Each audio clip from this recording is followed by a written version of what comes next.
नमस्कार दोस्तों, serial barrister बाबू की स्टोरी अपडेट लेके हम फिर हाजिर हुए हैं।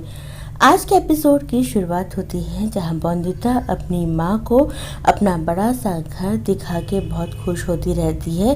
वो माँ के हाथ से खाना खा के बहुत खुश होती है और कहती है, माँ तेरे हाथ से बना हुआ चावल तो ऐसा लगता है जैसे मीठा रसगुल्ला। कितने दिन से तेरे हाथ से खाना खाने के लिए तरस गई थी। तभी बिहारी आ जाता है। बंदिता बताती है ये बिहारी बाबू हैं। बिहारी कहता है मेरा नाम बिहारी है, लेकिन छोटी बहुरानी से तो बहस करना बेकार है। मैं तो खुद ही अपने को बिहारी बाबू समझने लगा हूँ। बंदिता कहती है असल में आप बहुत भारी भारी काम करते हैं ना, इसलिए मैं आपको बिहारी बाबू कहती हूँ। बिहारी बंदिता की माँ से कहता है कि आपको त्रिलोचन बाबू ने बुलाया है, कुछ बात करना चाहते हैं। बंदिता कहती है मैं भी चलूँ, लेकिन माँ मना कर देती है। तभी अनिरुद्ध आ जाता है। बंदिता अनिरुद्ध को धन्यवाद कहती है आपने जितना पानी कहा था मैंने उतना ही पानी पिया और बहुत बहुत धन्यवाद। अनिरुद्ध कहता है किस बात के लिए? बंदिता कहती है मेरी माँ को यहाँ लाने के लिए। मैं जानती हूँ कि आप ही मेरी माँ को लाए हैं और माँ को देख के मैं बहुत बहुत बहुत खुश हुई हूँ। बंदिता कहती है कि अब मेरी सारी समस्याएं दूर हो जाएगी। माँ आ गई है, माँ मेरी हर समस्याएं मिनटों में दूर कर देती है। बंदिता अनिरुद्ध से कहती है कि अब आप मेरी फिक्र मत करिए, आपको जो करना है करिए, ढेर सारी किताबें पढ़िए, परी दीदी के साथ खेलिए, आपको उनके साथ खेलना अच्छा लगता है ना, खूब हंसिए, अब आपको मेरे गंदे कपड़े नहीं धोने पड़ेंगे। अनिरुद्ध कहता है अच्छा तुम माँ से अपने कपड़े धुलवाओगी? बंदिता कहती है उसकी जरूरत ही नहीं पड़ेगी, माँ आ गई है तो मेरी ये आदत छूट जाएगी। अनिरुद्ध हंसने लगता है।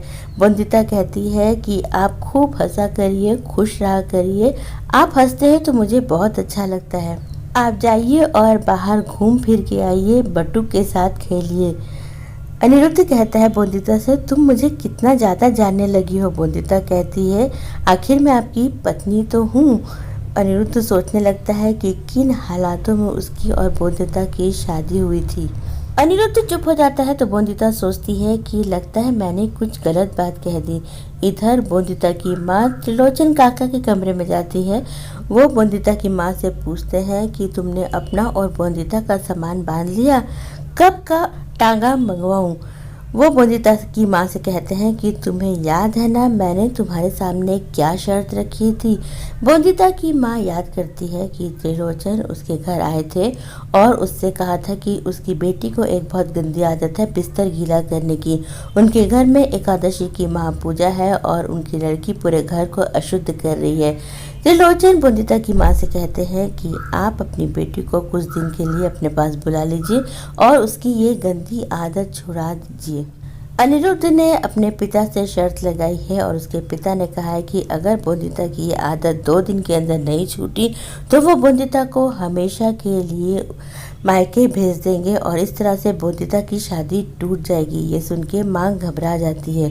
त्रिलोचन कहते हैं कि मैं अनिरुद्ध को बहुत प्यार करता हूँ और मैं ये नहीं चाहता कि उसकी शादी टूटे, इसलिए बेहतर होगा कि आप एकादशी की महापूजा से पहले बंदिता को अपने घर वापस बुला लीजिए और उसकी ये आदत छुड़ा दीजिए।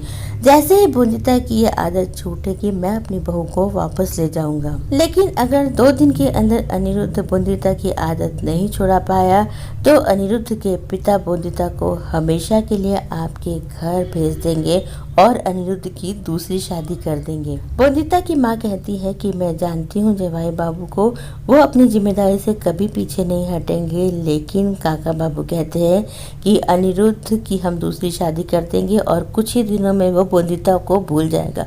ये सुन के बंदिता की माँ घबरा जाती है और वो त्रिलोचन की शर्त मानने को तैयार हो जाती है। त्रिलोचन बंदिता की माँ से कहते हैं कि जाओ और अभी जाके अनिरुद्ध से बात करो और उसे इस बात की खबर नहीं लगनी चाहिए कि ये सब मैंने तुमसे करने को कहा है। उसे सिर्फ यही लगना चाहिए कि एक माँ अपनी बेटी की आदत सुधारना चाहती है। बंदिता की माँ अनिरुद्ध के पास जाती है। अनिरुद्ध कहता है क्या हुआ माँ, कुछ बात करनी है क्या? अनिरुद्ध कहता है कि बंदिता आपके आने से बहुत खुश है और मैं भी बहुत खुश हूँ। बंदिता की माँ बताती है कि मुझे बंदिता ने बताया है कि उसकी बिस्तर गीला करने की आदत की वजह से आपको कितनी तकलीफ हो रही है। अनिरुद्ध कहता है लेकिन माँ अब आप आ गई हैं और हम दोनों मिलके बोंदिता की इस समस्या को दूर कर देंगे। अनिरुद्ध कहता है मैं जानता हूँ माँ, आप इस काम में मेरा साथ जरूर देंगी। बोंदिता की माँ को त्रिलोचन की शर्त याद आ जाती है और वो घबरा जाती है। वो मन ही मन सोचती है कि मैं दामाद जी का साथ तो देना चाहती हूँ लेकिन मैं मजबूर हूँ। मुझे कुछ समय के लिए बोंदिता को उसके प्यारे घर से दूर रखना ही पड़ेगा। इधर सौरभ अपने माँ बाप से बात करने आता है और कहता है कि 5 बकरियों के लिए हम संपूर्णा को उसके मायके नहीं भेज सकते।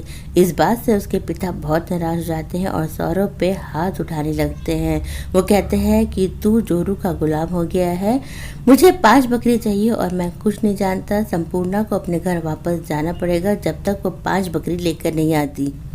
इधर संपूर्णा की माँ संपूर्णा को डांटती है और कहती है क्या हमने तुझे खाना बनाना नहीं सिखाया या तू सुंदर नहीं है?